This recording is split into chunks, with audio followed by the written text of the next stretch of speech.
والصلاة والسلام على من لا نبي من بعده. اللهم صل وسلم وزد وبارك وتكرم وتفضل وترحم على سيدنا ومولانا محمد وعلى آله وصحبه أجمعين إلى يوم الدين. يا أخوة بخير بن سرديي إيما هاتن لرجاء كهاتم حل خوي آياتك هاو بخيال ما هل فعلا إما لنازو نعمتك زور قوريين لجزء تبارك لسورة إنسانة يعني سورة مروف آياتك يا أخوي قوراء فرمي يدخل من يشاء في رحمته ئەو کەسانەی کە هەنگاو هەڵەگرن پێیەکانیان بەرزەکەنەوە بۆی بەرەو خوا بڕۆن خوای گەورەش بەسەریان ئەکاتەوە ئەیان خاتە بازنەی میهرەبانی خۆیەوە. بۆیە لەم سۆنگەیەوە پێتان ئەڵێم وەڵڵاهی ئەگەر دەرفەت هەبوو ئینسان بۆ ڕۆژێکی ئاوا سەجدەی شوکر بەرێ. سوێن بە ڕەب العیباد ئێستا زۆر کەس هەیە لەو تەمەنەی ئێوەیە کە تەمەنی گەنجێتیە بەهۆی کۆمەڵی ئەپلیکیشن و بەرنامە و شتەوە شەو تاساوە و خەساوە ئاگای لە دنیا نەماوە ئێستاش لە خەواڵ نەساوە بۆ لای 12 نیوەڕۆ ئەگەر تااقەتێک بێ باوێشکێگەیە نانی نیوەڕۆ و بەیانی تێکەڵەکە خۆشی نازانێت چی ئەخۆ هەر بەوەی کە تۆ لەم جەوە گەرمەیە خوای پەروەردگار بەسەری کردوویتەوە و لەم تەمەنی خۆتا لە بەیانی سەعات 8 هاتوو بۆ ئێرە و ئەتەوێ خەرمانی کردەوەی خۆت گەنجێتی خۆت بەهادارکەی ئەمە بەخوا چوویتەتە ناو ئەو بازنەیەوە دڵنیابن یودخیل من یەشاء فی ڕەحمەته. بەخوا هەر کەسێکی چووە ڕەحمەی خوا و لە بازنەی ڕەحمی خوای پەروەردگارا بوو سەرکەوتووترین کەسە. خۆشەویستانم وەڵڵاهی یەک بەیەکی ئێوە بۆ ئێمە گرنگن زۆریش گرنگن تاجی سەریس ئێمن زۆر پێویستمان پێتانە. ئەم کاروانێکی توولانیە ئەبێ من بیهێنم بێمە دەست تۆش بیگەێنی لەبەرەوە بەهاکانی ئێوە لەم مەرحەلەی گەنجێتیە زۆر بۆ ئێمە گرنگن. دیسانەوە شتێکی ترتان پێڵەم یادگارێکی خۆم لەوانەیە مامۆستا مەڕوان بزانێ. ساڵی 2008 لە پسراوی کارگێڕی زانکۆی چەرمووی ئێستا بوو. عادەتەن کە لە پسراوی تۆمارگابی یا خوێندنی باڵابی یان کارگێڕیبی کە خوێندکاری تازەیەت ڕوو ئەنێنێتۆ و هەمووشیانم کردەوە پۆستانە مامۆستا مەڕوان نەزانێ. دوو کەس هاتن احترامێکی زۆرم گرتن یەکیان مەناسیەوە بەس دەقیق نەمەزانی کێ بەس ئەم ناسیەوە احترامێکی زۆرم گرتن و ئاوم بۆ هێنان و دامنیشان و دار بوو خوێندکاریان ناوی هاتووەوە لەوێ پێویستیان بە ئیشی من بوو. ئیشەکەم بە ئاسانی بۆ تێپەڕاندن سەیرێکی یەکتریان کرد و پێ ئەکەنین. ئەتر من ناویم نەزانی وتم سپەی سەیر منیش زانی هەستم پێ کردو وتم بەچی پێ ئەکەنن وتی وەڵڵاهی بە یەک شت پێ ئەکەنین کە زۆر بەو شتە مرتاحین. یەکیان وتی مامۆستا عەدنان تۆ ساڵی بیدایەتی 90ەکان عەسران ئەچوون بۆ مزگەوتی سەیوانی دووەم لای گۆزەکان لای مامۆستا مەلا عەبدوڵڵای هەنجیرەکە دەرس و شتمە خوێن. عەسرێکیان ئەم دوانە ئەو کاتە من مناڵێک بووم یعنی قژێکی خاومە بوو دەموچایەکی خرپ و خڕمە بوو پەنجەیەکی نەرمونەڵمە بوو وەکو ێسەنە بوو تۆی بزانم قۆناغی تەمەنە. ئیشێکم پێ بوو پرسیارێکی فزوولیم لە یەکێکیانە بوو تەخیرم کرد. برادەرەکەی وتبووی ماڵتم ماوا کرد هەزاریشمانەیە مناڵە چی بە دیارەوە ئەو هەموو کاتێ ئێیتێ قسەیەکی پێ وتبووی نەوا مەڵێ ئیشەکەی ئێمە جێبەجێ کرد بەس بوو خوای ئەم هەرم مناڵانەیە سبەی ڕۆژ لەوانەیە من و تۆ ئیشمان تێیکەوێ. فعلەن هەر ئەو دوانە ئیشیان کەوتە من و بۆشم کردن لەبەرەوە بوو خوای ئیشمانەکەوێتە یەک بە یەکتان. ئەم کاروانی ئیسلامە پێویستی بە یەکتان هەیە چکە بوو خوای ئێوەی دەزڕەنگین ئێوەی خاوەن دڵ و دەرونی پاک ئەو جێگانە نەگرنەوە دەروون وێران جێگەی ئەگرێتەوە ئەو کاتە هەموو لایەکمان گرفتار و گیرۆ دەئەبین لەبەرەوە کاتان لێ ئەەکەم زۆر زۆر پێویستمان بە ئێوەیە و ئەم تەمەنەی ئێوە ئەم قۆناغەی ئێوە کە لە زانستە ئاماشە بەوە ئەکرێت لە دوای باڵغبوونەوە کە بە شێوازێکی گشتی لە دوای 15 ساڵیەوە تا سەرەتای 25 ساڵی و ئیتر بەرەو هەڵکشانی سی تەواو لەوە زیاتر نا تا 25 ساڵی و لەوەتر لەوە دوای هەندێک کەس باشترە بوونیە جەسەدی لە دوای چلیش ماشەڵڵا زۆر باشە بەڵام وەکو قۆناغە حەساسەکە لە دوای 15ەوە دەست پێ ئەکا تا 25 لە 18 چڕە بێتەوە بۆی حەز دەکەم لێرە یەکشتان پێ بڵێم ئێوە ئەم خێوەتگەیەتان ڕێخستووە بەشداری ئەم مەجلیسە نورانیانە ئەبن تکاتان لێ ئەەکەم با بەس تەنها لە هەوڵی ئەوەیانە بین زانیاری کۆکەینەوە چونکە وەکو زانیاری سپاس بۆ خوا هەموو لایەکمان بەشی ئەوە وێزگە هەیە کە خۆمانی تیا بە دەوڵەمەند بکەین یەک نمونەی سادەتان پێ بڵێم من ئەگەر ئێستا حالیەن نەخۆشیەکی پێستم هەبێت سەردانی سێ عەیادە و سێ پزیشکم کردبێت سەرنجام هەرسێکیان کۆمەڵی علاجیان بۆ من نووسیبێ بەڵام لە شتێکا متتەفق بن هەرسێکیان وتبێتیان تۆ مادەیە کەمە ڤیتامینێکت کەمە پێویستت بەوەیە ڕۆژانە کاژمێر ئەوەنە بۆ ئەوەنە بچیتە بەرخۆر چونکە پێویستی بە تیشکی خۆرە بۆ ئەو وزەیە وەرگریت و ئەو نەخۆشی و چارەسەر بێت سەرباری ئەم عیلاجانە تو ئەو خوایە من ئەگەر لێرەیە لە بەردەم سپلێت و جەوی فێنکە باسی گرنگی پێگەی خۆرتان بۆ بکەم وزەی خۆرتان بۆ بکەم بۆ پێست گرنگە هیچ ئیسفادەی خۆم لێی ناکەم ئەوەندەی کە خۆم ڕاستەخۆ خۆم بەم لە خۆرەکە و جەستەم ئیسفادەی لێ بکات ئێمەش بەڕاستی ئەم زانیاریانە بڵێ قۆناغێکی قاڵبوونە و زانیاری بوونە بەڵام بوو خوایە لە قۆناغەکانی تەمەنمانە نەبێتە حاڵ ئەگەر هەر ئەهلی قاڵ بین و ئەهلی حاڵ نەبین دوور لە ڕووتان كمثل الحمار يحمل أسفارا تکا ئەکەم کاتی ئەوەیە ئیتر بەسە قسەی زل ئەبێ ڕووگەکەمان ئەو ڕووگەیە بێت کە ئیتر کاردانەوەی هەبێ لە ژیانی ڕۆژانەمانە بەو خوایە لێتان ناشارمە ئێمە ئەمڕۆ گرفتاری ئەوەین کە ئەو خەڵکە لە ڕوانگەی کردەوەکانمانەوە هەڵسەنگاندێک بۆ ئێمە ئەکا زۆر جار قسەکانمان زۆر گرنگ نییە کەردار ئەتوانم لە یەک لەحزەیە لە باتی ئەوەی کە ئەو خەڵکانەی يدخلون في دين الله أفواجا يخرجون في دين الله أفواجا ئەبن بەوەی کە من ئەوەی کە ئەیڵێم ئەنجامی نەدەم هەر بەوەی کە ئەنجام نەدا ئیتر وێنایەکی ناشرین بۆ ئەو پەیامە ئەگەیەنم کە بۆ خەڵکیم باس کردووە خەڵکیش ئەوە ئەبینێ لە من واللهی کردار شەرتە علاقەم نییە بۆ قسەی کێیە بەس بەخوا کردار شەرتە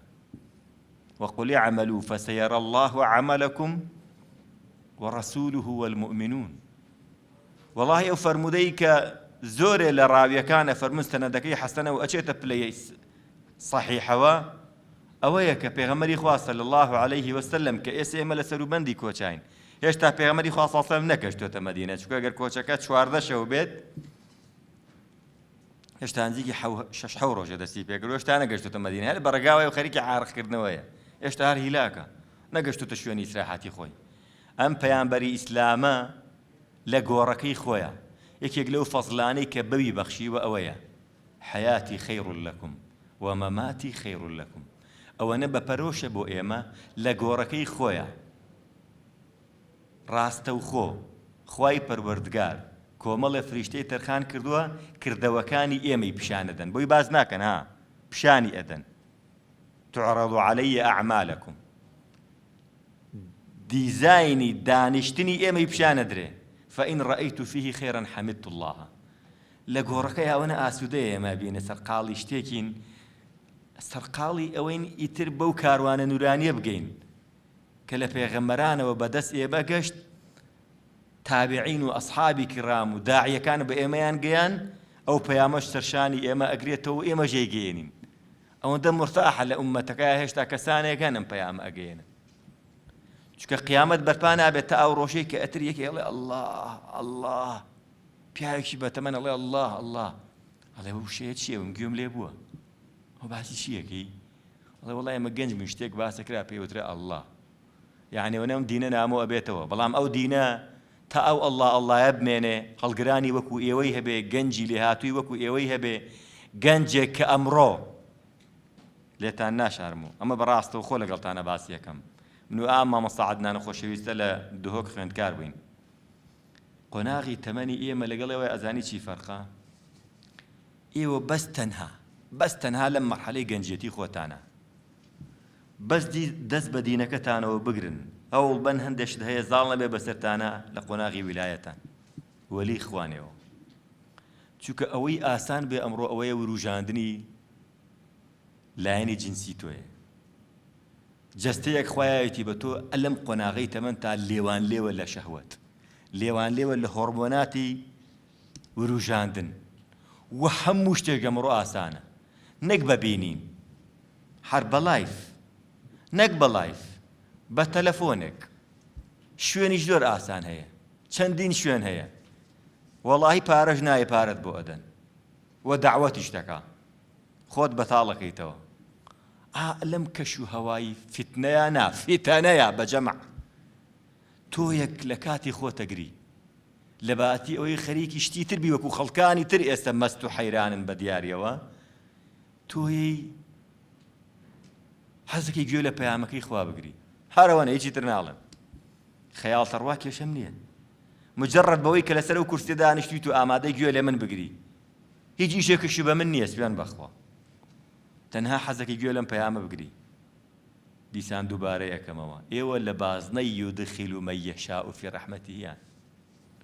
ئێوە لەو سوورەتی ئینسانەیە کە باسی ئینسانەکان ئەکا بە تێکڕا ئێوە لە ئینسانە تایبەتەکانم بۆیە بە سەراحەت پێتان ئەڵێم ئەمە پەیامی ئاسمانە بۆ سەر زەوی ئەیدا بە گوێچکەی تەواوی مرۆڤایەتیە خواجام وەکو تەحەدایەکە فەرمێ ئەی گەنج أعوذ بالله من الشيطان الرجيم أم حسب الذين اجترحوا السيئات أن نجعلهم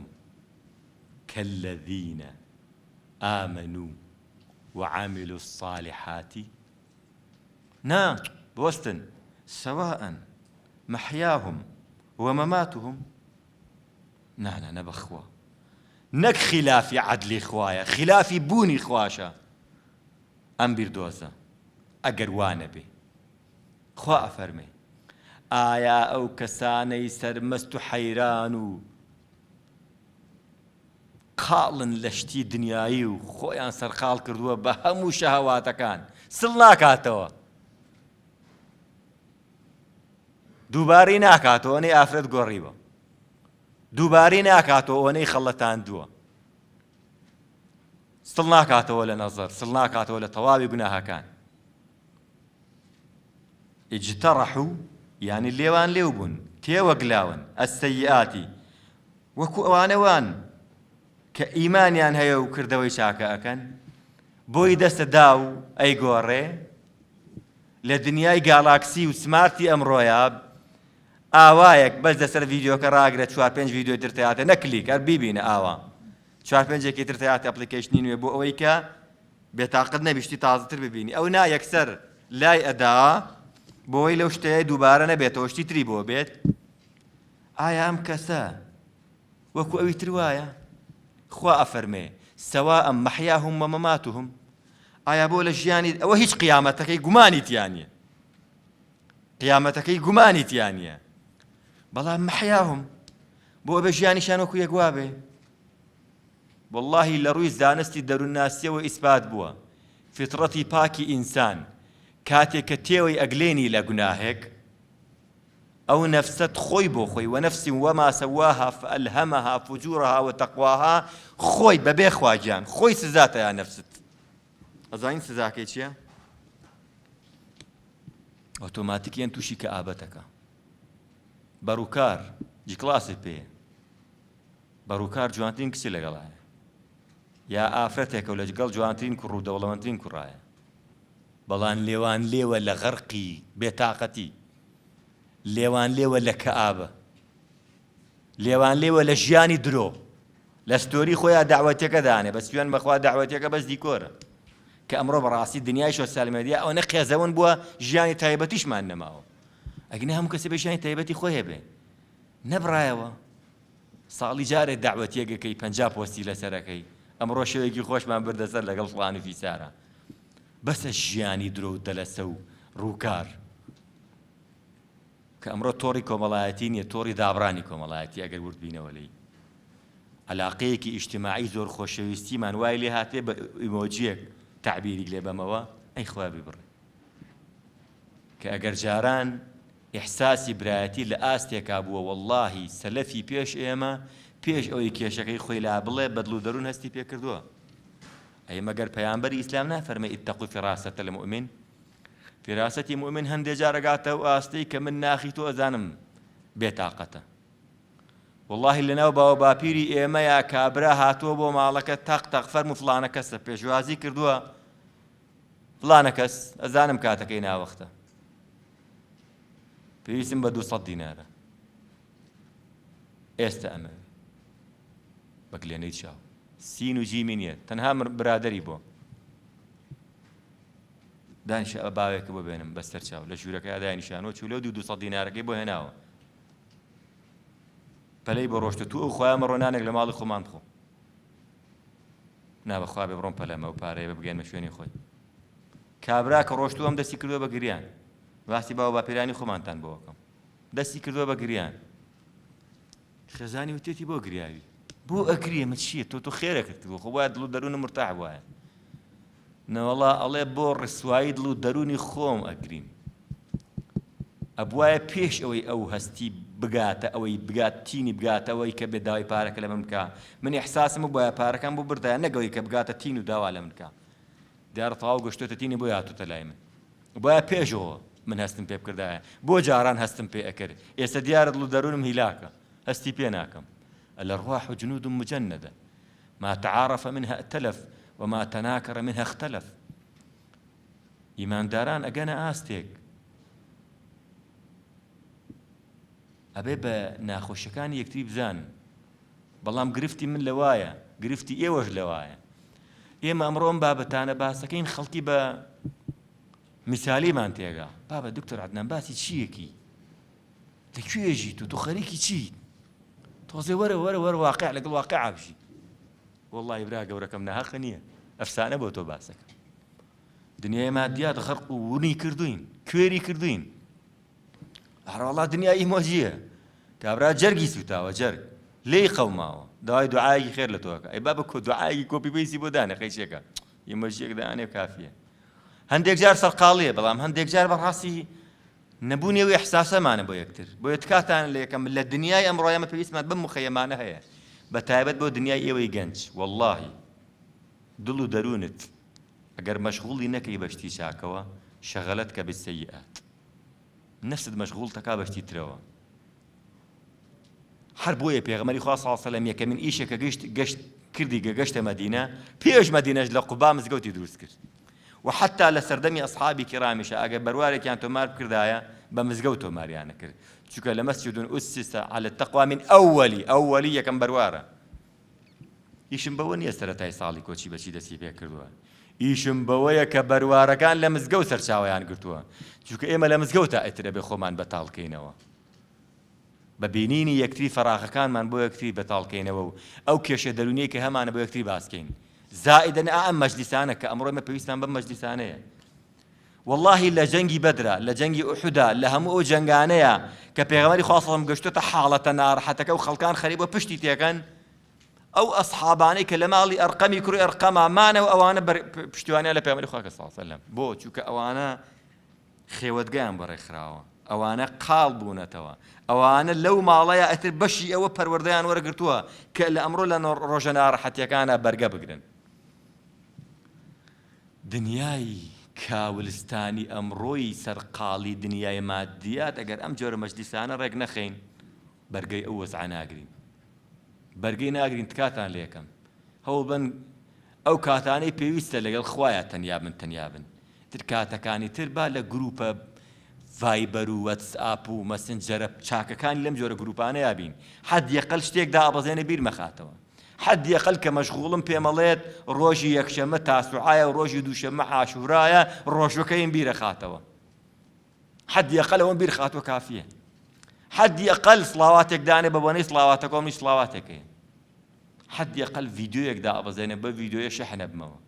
بۆیە تکاتان لێگەم ئەم خێوەتگانە تا بۆتان نەکرێ ئامای دەوێن. چونکە قۆناغی تەمەنی ئێوە قۆناغێکی حساسە. قۆناغێکە ڕۆژانە بە شوبوهات و بە شەهەوات. تۆ قاڵەکەن، تۆ سەرقاڵەکەن، تۆ مەشغوڵەکەن، تۆ هیلاکەکەن. ئەزانەی سیاسەتی ئەوان چۆن چۆنیە؟ سیاسەتی مامۆستا گەورەکەیانە شەیتان. ئەزانی شەیتان چی ئیشێک بە تۆ ئەکا؟ کە تووشی گوناهێک دەکا. تۆ لەم لاوە وا لێ ئەکا ئاها هەندێک جار لە ڕووی دەرونیەوە تۆ حەزەکەی استیغفارکەی، حەزەکەی دەست بەرزکەیتەوە دوعاکەی، لە خۆتۆ ئەڵێی وەڵڵاهی گوناهێکم کردو دوعای چی بکەم؟ وەڵڵاهی شەرمەزارم لە ڕووم نایە دوعا بکەم. هەندێک جار لەوانێت تۆ وازانی مە کارێکی باشت کردووە لە شەرمەزاری تا بەرامبەر بەخوای پەروەردگار. نە ئەمە یەکێکی لە تیرەکانی شەیتان. بۆ ئەوی وات لێکا بۆ گوناهێکی ترکەیت. گوناهیش تەبیعەتی ئاوی سوێری هەیە کە ئەی خۆیتەوە تینوتەکە بە دوای ئاوی ترە خۆیتەوە. گوناها ئەگەر باڵانسێکت نەبێ ڕایگریت بەرەو گوناهی تر تەبات. نەفەر هاتووە بۆ لام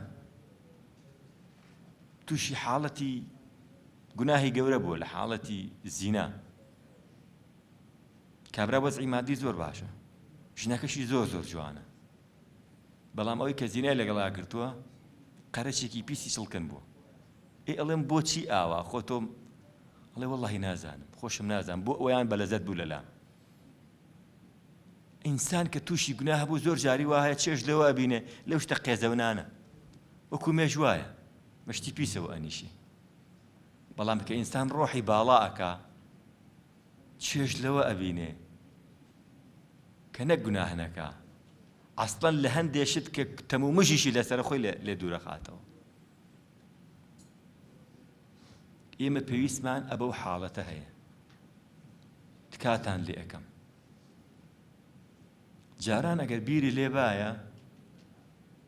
8 مەتر 9 مەتر 10 مەترە گەشتیتە ئاو.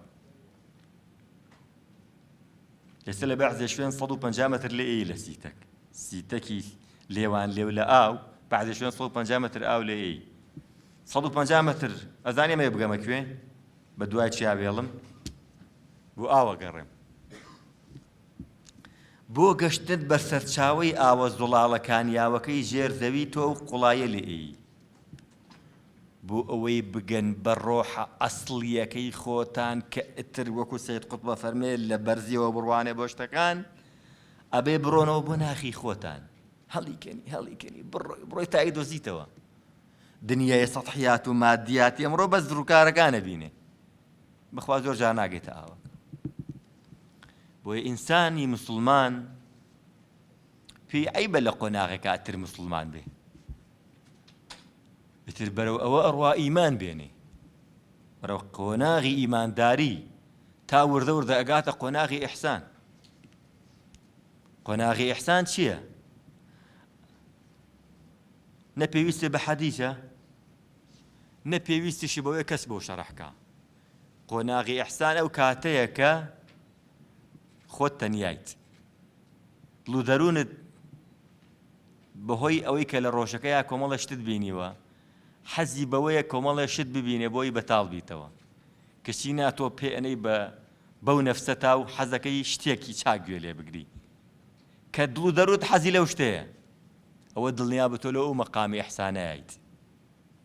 بۆیە دڵ نەخۆشانە ئەندێک جار زانین چ دوعایە بکەن؟ ئەم دوعایە بکەن، بڵێن خوایە سوێنتەیەم بەو خۆشەویستیەی کە تۆ هەتە بۆ من، نەک من هەمە بۆ تۆ. ئاخر کاتێک کە کابرا سەطحیەکە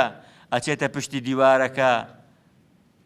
گەنجەکە ئەم دوعایەکە ئەڵێ سوێنتەیەم خوایە بەو خۆشەویستی تۆ هەتە بۆ من،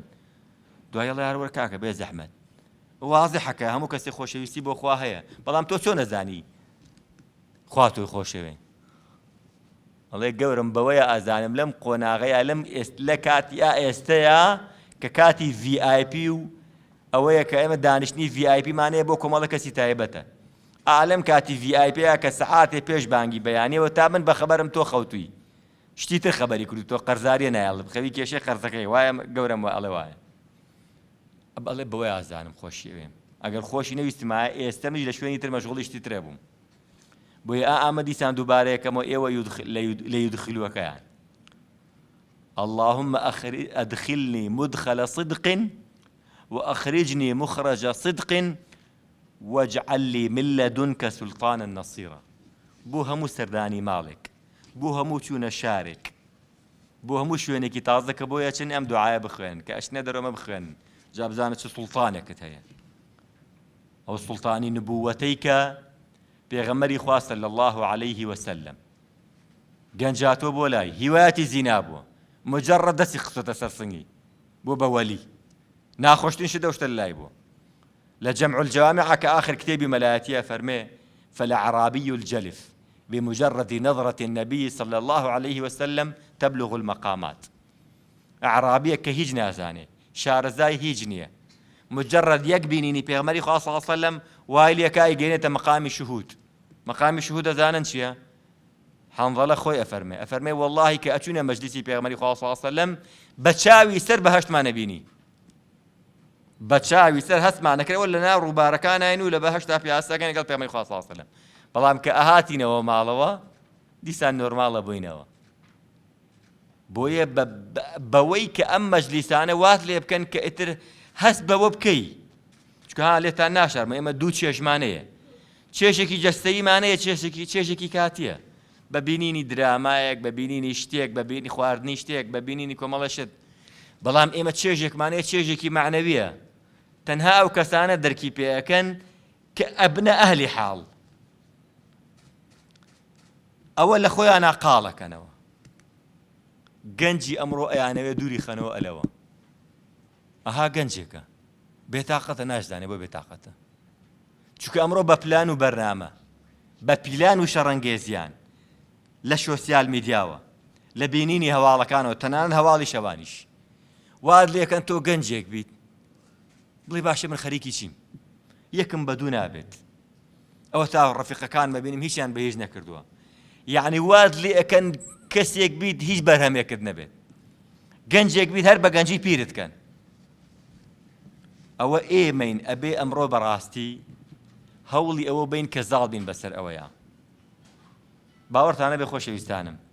بەڵێ کۆمەڵێ فاکتەر هەیە زۆر گرنگە بۆ ئەوەی کە من گەنجێکی سەرکەوتوو بم بۆ نمونە منی باوک ئەبێ لە هەوڵی ئەوەیە بم دایکێکی باش بدۆزمەوە بۆ ئەولادەکەم دایکێکی باشیان هەبێت بۆی ئەو مناڵە بەڕاستی پەروەردەی دەستی دایکێ بێت چکە زیاتر کۆنتاکتی لەگەڵ دایکیا هەیە آخر باوەڕتان نەبێ بۆ مەگەر پێغەمبەر نوح عەلا نەبینا وعەلەیه ئەفضل الصلاة والسلام مرتاحە بەو جەوەی کوڕەکەی تایە بووە مرتاحە بەوەی کە حەزی کردووەویش کوڕەکەی یەکێک بۆ لە ئیماندارەکان بێتە ناو کەشتێکەوە حەدی ئەقەل یا بنەیە اركب معنا حتى نابێ بڵێ اركب معنا بڵێ یا بنەیە اركب معنا ئەها ئینسانێ پەلەپەل کە ڕائەکە من لە هەڵەبجەیە مام سەعەدنان کە ڕامان کرد بۆ ناو لۆریەکە بۆ ئەوەی کە ئەتر ڕزگارمان بێ زۆرێکمان پێڵاومان بەجێهێشت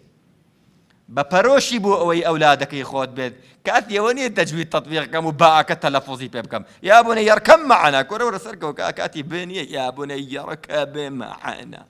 کابرا بە تەجویدەوە وتی مامۆستا مێزەر وتی با وەختی تەجوید نییە مێزەرەکە متەواتی سووتە ئەلێو قۆناغەیە نوح ئەوەنە بە پرۆشە بۆ کوڕەکەی بەڵام ئەم کوڕە بێعەقڵە ئەڵێ چی ئەخێر لە قورئانیشا ئەبێ کە ئەی خوێندنەوە ئەبێ لە قیرائەی سووەریتا لە خوێندنەوە تا ئیقاعێک بەی کە بۆی کە شوێنەکە ئاوایە ئەبێ ئاوا بیخوێندنەوە قال سآوي إلى جبل أبي أبي خيانة بوي تصويري شو أنا قبل كان وتيجي بابا لافا وش باوك جانش ما صار أوكي ولا لافا وكنا قاعد حالنا بلا بيامي باوكي كانوا صوب بنجاس على قلب ولا بيامي أذان توزك قسم لقدر إخوانية بس أذان أم أولا بنا رسن بو خوا دوري هبو دايك خزاني نوح خزانة كي باش نبو دیندار نەبوو بۆیە کاردانی لەسەر کوڕەکەشی هەیە ئیسماعیل لەبێ ئیسماعیل دەرچێ وەڵاهی مهم نیت حەزرەتی ئیسماعیل پێغەمبەر ئیسماعیل کە ئامادەی باوکە سەرە بڕێ. ئەزانی بۆ زۆریشمان خۆشەوێت لەبەرەوەی کە تۆ کوڕی دایکێکی لە وادین غەیری ذی زەرعین تەنها ئاسمانە لێوە دیارە هەموو کێوی بورکانیە مێردەکەت ئەڕواتەوە بۆ عێراق بەجێتە هێڵێ یەک مەخلوقی خوای لێ نییە یەک داری لێ نییە یەک ئاویشی لێ نییە تۆ کێو لەگەڵایە یەکم ناڵی بچکۆلەو لەگەڵایە باوکی ئیسماعیلەوە بۆ کوێ ڕێ وەڵا ئەڕۆمە بۆ عێراق ئەڕۆمە بۆ عێراق لە کوێوە لە مەکەوە ئاخر بۆ ڕۆی تۆ دێمە تازە گەشتنە دەر ئیسراحەتمان نەکردووە جوابی نایەتەوە ئەڵێ پیاوەکە یەک تەکلیفم هەیە بەس لاکەرەوە لاکاتەوە ئەڵێ ئاڵڵاه ئەمەڕەکە بهذا هەر بەجددی ئەم ئەمری خوایە ئەڵێ بەڵێ ئەڵێ خوای زایەمان ناکە ئافرەتێک بۆ ماوەی چەندین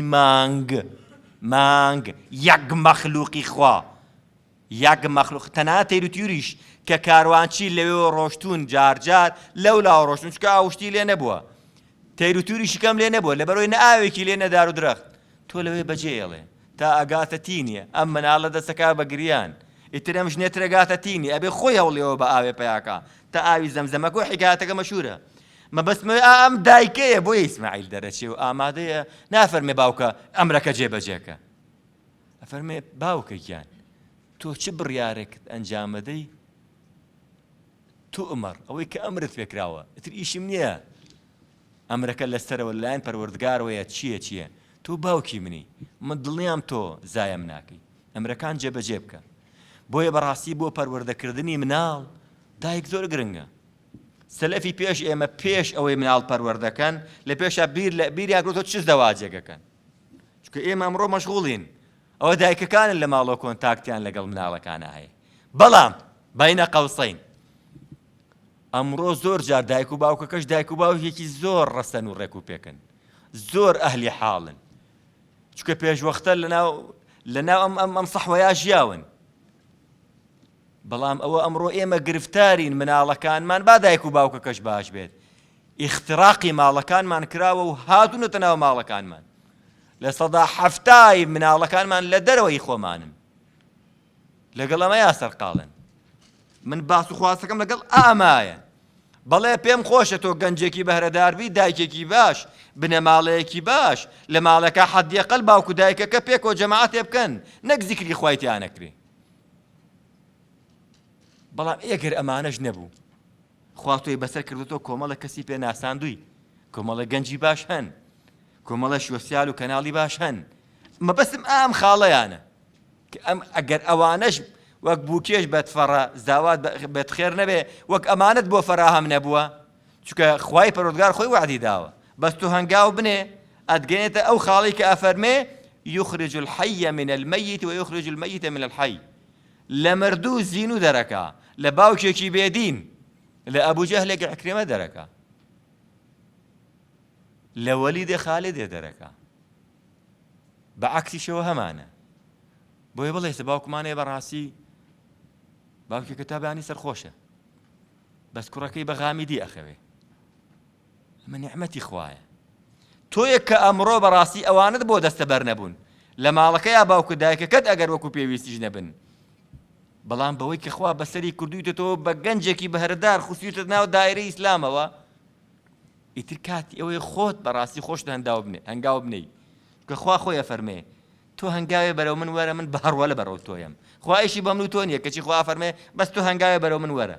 والذین ئاەتەکەش ئەفەرمێ چی والذین جاهدوا فینا ئەوانەی کە سعیەکەن بەرەو ئێمەش لەنەهدیەنەهوم ئێمە هیدایەتیان هێن نەک بۆ ڕێگەی خۆمان بۆ هەموو ڕێگا زوڵاڵەکانی خۆمان بۆیە کاتان لێ ئەەکەم ئەم مەرحەلەیی تۆ دیسان دووبارە یەکەمەوە بۆیە ناونراوی گەنج تۆ لە گەنجینەی تەمەنتای کاتێکیش قەدری ئەزانی کە وەکو من و مامەسا عەدنان زەواجەکەین و کۆمەڵێ مناڵمانە بێ و کۆمەڵێ مەشغەڵەت گەنجێت یەکەم بۆ بگەڕێتەوە جا خۆم زانی چی مەکرد کۆمەڵێ سەرقاڵی واد لێکە ناو بەرژێتە سەر شتەکان ئێستا ئەوە بۆ تۆ هاتۆتە پێش مەجالی ئەوە تەیە سوێن بەخوا لەم قۆناغی تەمەن تا کۆمەڵە شتەیە نەیکەی دوای فریای ناکرێت بڕۆن سەیری سیرەشکەن سەیری مێژوو بکەن داینەمۆی هەموو گۆڕانکاریەکان بە ئێوە کراوە. ئاخر بۆ مێزەرە جوانەکانی سەرانی قوڕەیش کە زۆر هەیکەلی بوون و 12 حیمایان لەگەڵا بوو وەکو ئەبوو سفیان و ئەبوو جەهل چوچی زۆر سەرسیمایان جوان بوو. تاجر بوون، بازرگان بوون، ناوبانگیانە بوو. ئەوەی کە پەسی کردبوون ئەو تەوقەکردنەی ئەو بەیعەتەی پێغەمبەری خوا بوو ساڵسم لە تەمەنی 41 و 42 ساڵیە بە عەلیەک. عەلیە تەمەنی چەند ساڵە؟ 10 بۆ 11 ساڵە. بابە تۆ چیت داوە لە مناڵە وردکەیە؟ نە بابە، ئێوە بە مناڵە وردکەیە زانن. ئەوە لە قۆناغەکانی تەمەنیە قورسترین ئیشی پێ ئەسپێرم کە تەمەنی ئەگاتە 23 ساڵ. وەڵڵاهی زۆر ناخۆشە بڵێن تەقینەوەیەک ئەبێ حاڵەتێکی نەخوازرا و ڕوئەیە ڕۆڵێکیان هەمومان ئەبێ بڕین، ئەبێ ئێرە بەجێ بەڵێن بەس تۆ لێرە بمێنەرۆ چکە کۆمەڵە ئیش هەیە بەس بە تۆ ئەکرێ. کۆڕە بۆ خاتی خوا کەی ویژدانە ئێوە هەمووتانە ڕە من بەجێڵن. ئاخر کاتێک کە ئەبوو بەکر سیدیق و پێغەمبەری خوا صلی الله علیه و سلم کۆچەکەن ئیتر تەعاق و تەرا کەس نەماوە لە مەککەیە لە موسڵمانەکان، چونکە یەقینی معلومیان ئێترەیان کوژن. زۆربەیان چوون بۆ مەدینەی منەوەرە. عەلی کوڕی ئەبی طالب ئامۆزا خۆشەویستەکەم، تۆ بڵێ تەمەنە 23 ساڵە ئێمە ئەوە ئەڕۆین، پێشت ناڵێن بۆ کوێ ئەڕۆین، بەڵام تۆ ئەم شەو لە جێگەی من ئاخەوی ئەمێنیتەوە بۆ پێغەمبەرگیان بۆ بمێنمەوە. وەڵی فڵانە کەس کە چووە بۆ بازرگانی بۆ شام، فڵانە کەس چووە بۆ فڵانە شوێن، کۆمەڵە پارەی لێ من بەجێ هێشتووە کە بیگەێنم بە فڵانە کەس، من خۆمەوە ئەڕۆم، ئەمرم پێکراوە بڕۆم، پێشت ناڵم بۆ کوێ ئەڕۆم. بەس تۆ ئەمێنیتەوە لە مەککەیە، ئەمانم بۆ تەسلیمەکەیتەوە. پێغەمبەرێکی 53 ساڵ، چکە و کاتەکە کۆچەکە 53 ساڵە، پێغەمبەرێکی 53 ساڵ، ئەبوو بەکرێکی 51 ساڵ گەڕانەوەی ئامانەتەکان ئەسپێرن بە گەنجێکی 22 بۆ 23 ساڵ کە مەعلومی قوڕەیشە ئەم عەلیە موسڵمان بۆ یەقینە کوژرێ. عەلیش لێ مەعلومە کە لە جێگەی پێغەمبەرا خەوتم، چونکە پێش وەختە کە پێغەمبەری خۆسم ئەگەڕێتەوە ماڵۆ لە درزی درگاکەوە سەیرەکە لە کێوەکان و لەم لاو لەلایەوە هەر گەنجەویە و دەموچایی بەستۆ و شمشێری پێ لە درزەکەەوە سەیرەکە. عەلی کوڕی ئەبی طالب یاگاداری ئەم وەزعەیە. معلومە ئەم گەنجانە بۆ چیان، ئەیانەوەیە بە یەک جار بیکوژن بۆی خوێنەکەی ون بێ. ئاخر ئەمە مجازەفەیە بە خۆت، ئاخر ئەمە قورسە. گەنجێکی 22 ساڵ بڵێ وەڵا تۆ خۆڕۆی من لێرە بەجێڵی، ئاگرە سوورە لە خۆم دوورە بۆ من لێرادانێ. ئێمە بیری لەکەنەوە قورسە. کەچی ئەلەو حاڵەتەشە عەلی کوڕی ئەبی طالب زۆر پڕۆشی پێغەمبەری خوا صلی الله علیه و سلم. بابە هەموو کۆبوونەوەکان لە ماڵی ئەرقەمی کوڕی ئەرقەم ڕووی داوە. ئەرقەمێک کە باوک و دایک و دار و بەردی هەمووی کافرە. مجازەفە ئەکا ژوورەکەی پشتەوەی خۆیانەیە بە پێغەمبەری خوا صلی الله علیه و سلم لەگەڵ 12 گەنجە. هی ئەرقەم وڵات تەمەنی 16 ساڵە. 16 ساڵمان کێ ئێستا؟ 16 ساڵمان تایە بەروس تێمە. ئەلەو تەمەنایە. کاتێکیش کە موسڵمانەکان کۆچەکەن بۆ مەدینە